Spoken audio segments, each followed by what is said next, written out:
Okay, in this unit, we'll be studying about chi-square tests, right?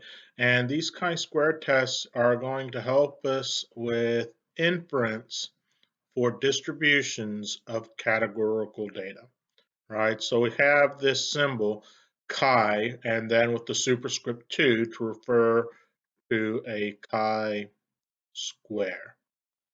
okay? Now, where do we use this? Well, we're going to use this with categorical data. Okay, so what does that mean for us? So in the past, right, we said, hey, some proportion, right, we might say we have a null hypothesis that a proportion is equal to some number, right? Or we might have had with two populations, one proportion is equal to another proportion, right? Or we may have talked about there is a relationship, right? And what we're going to do in this unit is discuss these situations and how we can approach them, right? So we'll say, hey, if I'm trying to determine if a single sample has proportions according to some distribution, then I'm going to use something called goodness of fit. And this is going to be our focus for the first lesson. Okay. If I'm going to have two different samples or more that I take, then I'm going to have a chi-square test for homogeneity. And that's going to be the second lesson. All right. And we will also have a chi-square test for association. We will also have a chi-square test for association that is going to be based on, hey, is there some sort of relationship association, right? And what we'll find is that these two, homogeneity and association, are going to look very similar, while goodness of fit will be quite a bit different. Okay. Now I'm going to summarize what you need to know. I'm going to summarize what you need to know. And we're going to focus first on goodness of fit. And next class, we're going to focus on homogeneity. And the class after that, we're going to focus on independence, which is another way of discussing association. Okay. So the homogeneity association, which will also be called independence. All right. So what do we need to know big picture wise? Big picture wise, here's what we need to know. Okay, big picture wise, right, a chi-square test for goodness of fit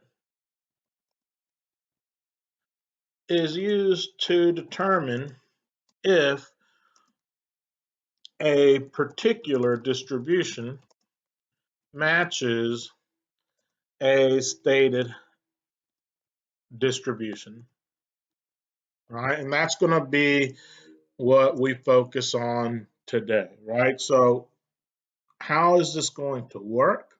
It's going to work by making sure that we have one sample, okay? It's going to make sure that we have one sample. And our null hypothesis will be our distribution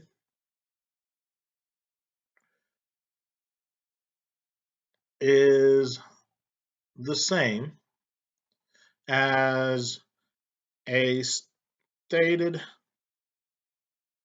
standard. All right. So for example, the color of M&Ms is the same as stated by Mars Incorporated, right? Where Mars Incorporated are the makers of M&Ms. Okay.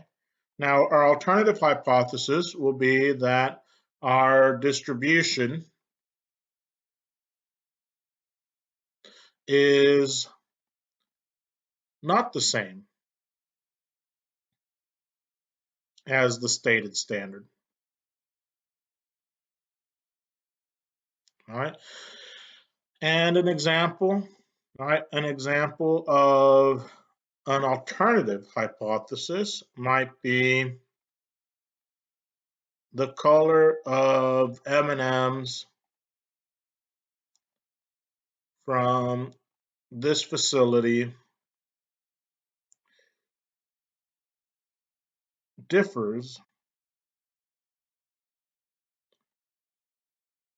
from the distribution claimed by Mars Incorporated. All right. So generally speaking, for chi-square tests, rather than use symbols for the null and the alternative hypothesis, it will be more typical to use words. Right? And for a chi-square test for goodness of fit, which is our first approach, it is to say, hey, we have a population, we take a sample from that population, and we want to determine if the distribution of categories within that population is or is not the same as some stated standard. Okay. Now, important things for us is that we still must have an independent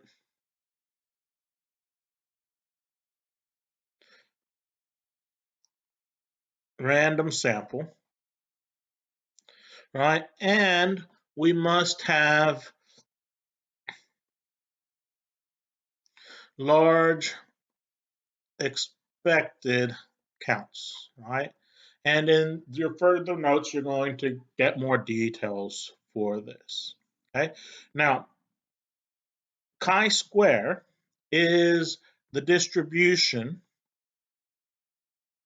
that you're going to work with, right? And that chi-square distribution that you're going to work with is going to generally be a right skew distribution, right? It's generally going to be a right skew distribution with only positive values possible. And the reason only positive values are possible is because of how the chi-square statistic is computed. And the chi-square statistic is computed as the sum of what you're going to observe from your sample minus what you would expect if the standard distribution was correct, and you're going to square those differences and then divide by what you expect, right? And you're going to add each of those up. Now, in the examples that follow, you're going to go into those details, okay? Once again, a summary of what we have is right here, our chi-square goodness of fit test, or GOF. How we calculate the test statistic, degrees of freedom, and as always, right, the conditions for inference, okay? Now, once you have that information down, right, you can go ahead and start on the examples, right? So we have the first example that deals with calculating the expected counts, and you have a video that will help you there. You want to make sure that you show the calculation method. And then you have an example that goes through computing the chi-square statistic, and you have a video there. And this also goes in, tells us that that symbol chi is the Greek lowercase letter chi, and it's pronounced chi, K-Y-E. And so you have the work for calculating that test statistic.